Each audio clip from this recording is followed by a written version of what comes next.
Have you ever thought about what it would be like to insult a billionaire without even realizing it?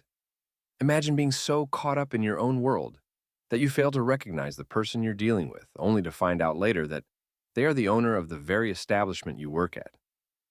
This is the jaw-dropping story of a waiter at an ultra-luxury restaurant who found himself in a situation that would forever change his perspective on life. It's a Friday evening in Los Angeles. The sun is setting, casting a golden hue over the skyline. A luxury restaurant sits atop a skyscraper, glittering with gold accents and offering a breathtaking view of the city below. This isn't just any dining establishment. It's a playground for the ultra-wealthy, where celebrities, tech moguls, and royalty gather to indulge in gourmet cuisine and fine wines. The atmosphere is electric, filled with laughter, clinking glasses, and the soft melody of a live jazz band playing in the background. Amidst the opulence, we meet Jake, a young, overworked waiter juggling double shifts to make ends meet. He is exhausted and frustrated, navigating through a sea of demanding customers who expect nothing less than perfection. Tonight, Jake's patience is already wearing thin when a new guest walks in. Elon Musk, one of the world's richest men, enters the restaurant dressed simply in a t-shirt, jeans, and sneakers. To Jake, he appears to be just another out-of-place tourist, someone who doesn't belong in this luxurious environment. Little does Jake know that this tourist is actually the owner of the very restaurant he works at, a hidden investment that Elon has kept under wraps. Jake's initial reaction to Elon is one of indifference. He is too preoccupied with his own struggles to realize the significance of the man sitting at the table.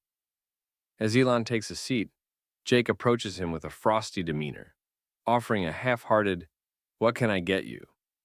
An eye roll escapes him when Elon orders something as simple as water.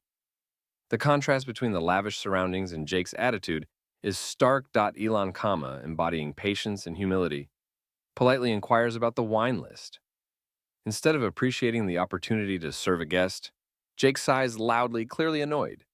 The tension builds, and it reaches a boiling point when Jake leans in and says, "If you're not here to order anything expensive, maybe you're better off at the diner down the street."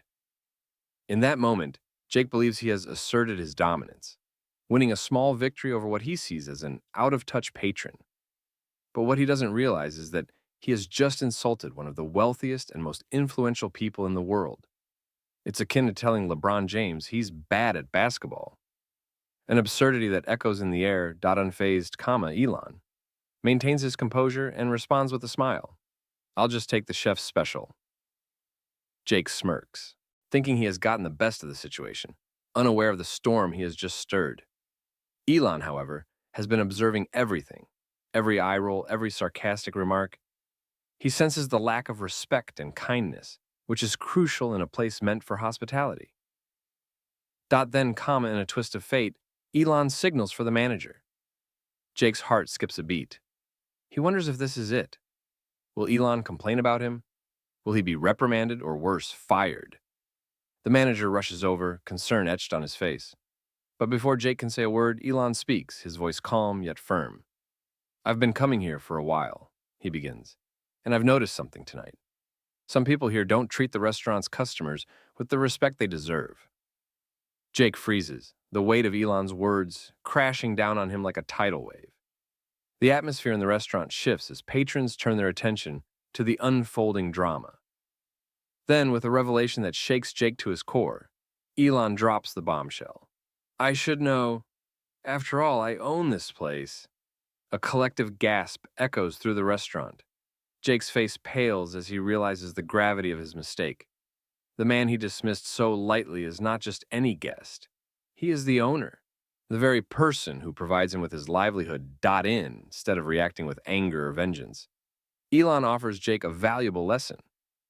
"Everyone deserves respect, no matter how they look," he continues. "Treating others poorly will never get you far. Remember that." His words resonate with a truth that Jake can no longer ignore. From that moment on, Jake's attitude changes completely. He has been given a second chance, an opportunity to learn from his mistakes. The encounter with Elon becomes a turning point in his life. He realizes the importance of humility and respect, not only in the workplace, but in life as a whole. As the weeks go by, Jake transforms. He approaches his job with newfound enthusiasm, treating every customer with kindness and respect, regardless of their appearance or demeanor. He learns that humility is a strength, not a weakness. The restaurant flourishes as guests notice the improved service. Jake becomes a favorite among regulars, and his tips increase significantly. Elon, too, continues to visit the restaurant. He observes Jake's transformation with satisfaction, knowing that his words made a difference. The bond between the two grows, albeit quietly, as Jake learns to appreciate the man behind the wealth. And there you have it, a story that proves appearances can be deceiving, and kindness always pays off. It serves as a reminder that you never know who you might be dealing with. The next time you're tempted to judge someone by their looks or their attire, ask yourself, what if this person owns the building you're standing in? The moral of the story is clear. Respect and humility can open doors that arrogance and contempt will slam shut. In a world driven by appearances and status, it's essential to remember that everyone, regardless of their position in society, deserves kindness. If you enjoyed this story, don't forget to smash that like button, subscribe, and let us know in the comments. What would you do if you were in Jake's shoes? Until next time, stay curious and stay kind.